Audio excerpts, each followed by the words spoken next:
ঈদের কুরবানি জনে জনে আনন্দ মনে মনে, কিন্তু সেই মনে মনের আনন্দ প্রকাশ পাইয়া লাইছে কয়েকজন ব্যাংকের মতো লাফাইতেছে। দর্শক কি কারণে লাফাইতেছে এরার লগে একটু কথা কইয়া দেখে লাই। এরা বলে 7 শরীকে 5 শরীকে কুরবানি দিব, এই কুরবানি নিয়ে এখন কথা হইব। রে ভাই আপনারা এই তো বড় এটা মুটা এটা দিতে হইব বুঝছিস বেটা। এই ভাই এই আর আপনার আপনারে আরে একটু কথা কইতাম না, কিদার কথা তোমরা এখানে দেখি আনন্দে লাফালাফি করতেছো। আনন্দের কুরবানি হ্যাঁ হ্যাঁ আমি আর বেটা কুরবানি দিমু। আমি সাংবাদিক, আমি আপনার কাছে জানতে চাই আপনাদের অনুভূতি নিতাম। মানে ঈদের অনুভূতি নিয়ে যে কুরবানি দিবেন বিশাল গুরু, ইনশাআল্লাহ অনুভূতি নিয়ে কিছু বলেন। আমার তো রে বাবা হইল কি জায়গা সংক্রান্ত ব্যবসা আমি করি, জাগার দালালি, জায়গা বেচা কিনা করি আর কি, তারে দালালিও মনে করা যায়। জাগার দালালি একটা জায়গারে ওই যে দেখেন একটা প্লটটা মনে হয় 9 বার আপনার বিক্রি করছে। একটা প্লট 9 বার 9 বার হান্দাই দিবেন। জি জি ওয়াল্লাহ এমন কুরবানি খুব ভালো দিতে দিতাম পারমু। আমার পার্টনারের লগে পরামর্শ করা। আপনারা পার্টনার? হ্যাঁ আমরা সব পার্টনার।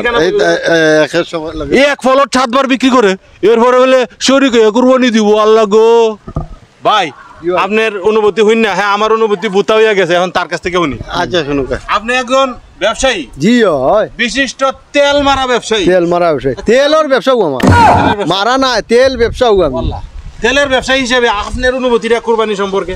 আরে ভাই আমি 40 টাকা 35 টাকা করে তেল লইয়া তৈলাম গুদাম বরিয়া। হ্যাঁ 4-5টা। আচ্ছা ও হাসিনা যাইবার আগে হ্যাঁ হ্যাঁ এবৌ বেচরাম গুকাইয়া তো যে এবৌ বেচরাম মনে অনকুর দাম কত বুঝায়নি। 200-250 200-250 কুরবানি 10টা না 20টা দিলে সমস্যা আছে নি বেটা।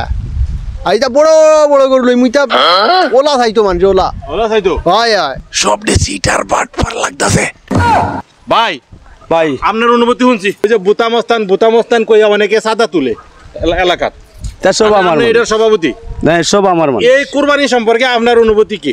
এর কুরবানি সম্পর্কে অনুভূতি হইছে আমার যে ছেলেবেলা যেটা পাঠাইছিলাম এটা ভালো একটা ইনকাম করিয়া টাকা আমারটাই গুছাইয়া দিছে। চান্দা তুলে আপনার বান্ডেল দে আমার এখানে অন্য ফাটাইছে তারা সাদাবাজি করিয়া টাকা নিয়ে আমারটাই দিছে। আর টাকার অভাব নাই বুঝছেন, এখনো কুরবানি আমি দিমু। আপনার তো কোনো আন্দাজ নাই যে আমার কত টাকা আছে বুঝছেন। কই কি সব সিটার আন্তর্জাতিক সিটার। এ ভাই আপনি কোন যে আপনার নেতা, চান্দার টাকার অভাব নাই, আপনি কুরবানি দিবেন? আমি কৃষক ভাই। কৃষক? জি হয়। আপনি কুরবানির সম্পর্কে কিছু বলেন, কুরবানির অনুভূতি কি?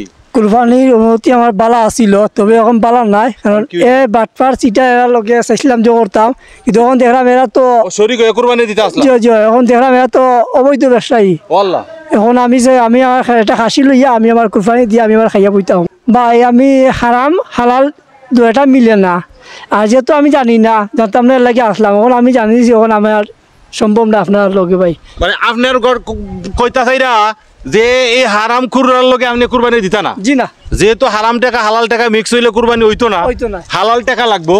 আর এই 3000 হইলো সিটার যদি জোরে কই আড্ডি গুডি বাইঙ্গা লাইবো বুঝছনি, মানে হইলো ঘটনা। হারাম খুরার লগে আপনি দিতা না কুরবানি? দিতাম না। দিতে আসলে ভাই 2 লাখ বুঝত নি, 1 লাখও দিয়া আমরা লগে শরীক চাও কিতা কো। আল্লাহ ওয়াস্তে মা করবে, আমার হালাল পয়সা দিয়ে আমি বেহালাল পয়সা আমি পালাইতে পারবো না। আল্লাহ ওয়াস্তে এখন কিতা তুই চাও ও বেটা তুই সাংবাদিক করে ধরে এ রে ও আচ্ছা চিন্তা করাই দিবা দেখরা নেবা। হ্যাঁ এই আমরা লিস্ট কাটতে হইব, এর নাম কাটলি ভাই বুঝছ না? এর লগে আমরা লগে কোন জাতের সম্পর্ক রাখবা না, কোন পার্টি উঠি তো এর কোন জাতের প্রোগ্রাম রাখবা না। এই রে কৃষি হিসাবে মায়া করতাম বুঝছ না, ও আমার ফাইন দিও গুলো ফিটাইতাম। এ তো টার ভাইছে না। শুনেন একজন মানুষ আপনারা সুদ খুরার লগে হারাম খুরার লগে কুরবানি দিত না, এবারে কুরবানি কবুল হওয়া লাগবে। এই কারণে বেটা কইতেছে ছাগল একটা দরকার লাগে, ছোট একটা ছাগল দিব। আপনারা তার এলাকা থেকে এলাকা ছাড়া কইরা দিবা, ঘটনা বুঝলাম না। হ্যাঁ হইলো সাদাবাজ নেতা, এ হইলো জাগার দালাল, এ হইলো তেল মারা ব্যবসায়ী সিন্ডিকেট। সাংবাদিক করে সাংবাদিক দেখো সাংবাদিক কি বুঝছো না আইতে আমরা লগে সাংবাদিক কত সাংবাদিকে মানে গাইরা